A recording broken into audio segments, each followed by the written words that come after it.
Pada suatu hari, di negeri dongeng di sebuah lembah bukit yang indah, tinggallah perempuan tua seorang diri, Mbok Darmi namanya.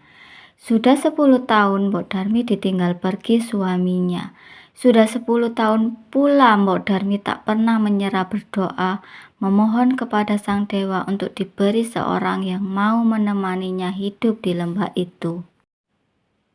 Setiap pagi Mbok Darmi pergi mengambil air ke mata air yang tidak jauh dari rumahnya. Tapi hari ini ada yang berbeda. Mbok Darmi menemukan sebuah mentimun besar berwarna keemasan yang tergeletak di dekat mata air.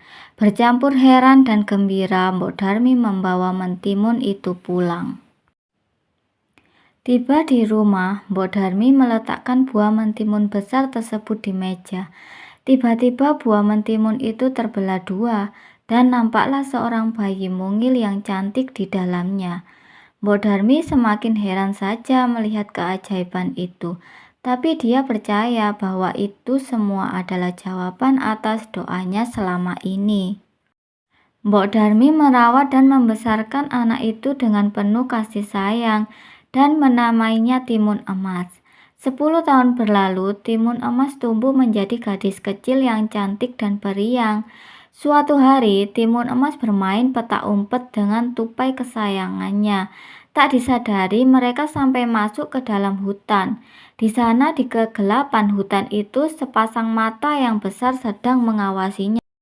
Mbok Darmi khawatir Timun Emas belum pulang juga. Lalu dia pun pergi mencari dan mendapati Timun Emas sedang menggigil ketakutan. Di hadapannya berdiri raksasa hijau yang mengerikan. Mbok Darmi memeluk Timun Emas dan menjauhkan dari raksasa itu. Segera mereka berlari secepatnya.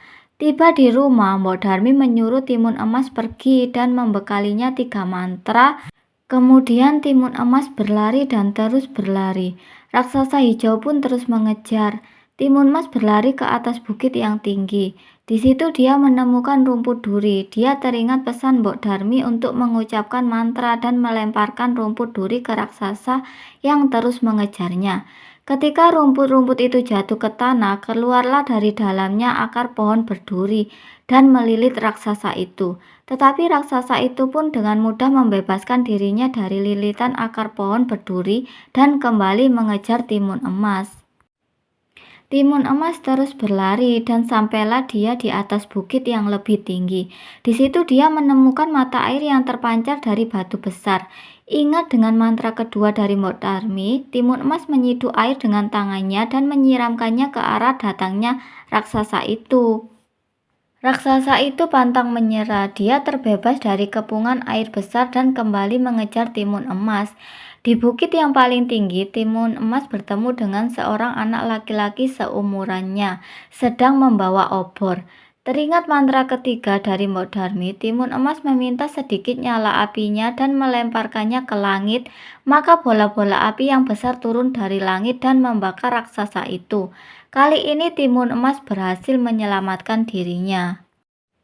Kemudian di atas bukit itu Timun Emas menangis sedih karena dia sudah terbebas dari malapetaka.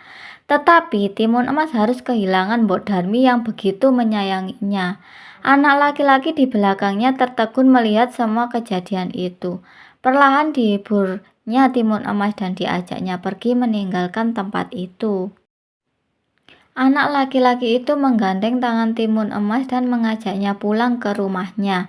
Tiba di rumah anak laki-laki itu, menceritakan semua peristiwa yang dialami Timun Emas kepada kedua orang tuanya. Mendengar itu, kedua orang tua dari anak laki-laki itu berniat mengangkat Timun Emas menjadi anak angkat mereka. Dan akhir cerita, Timun Emas hidup bahagia bersama orang tua dan anak laki-laki itu menjadi kakaknya.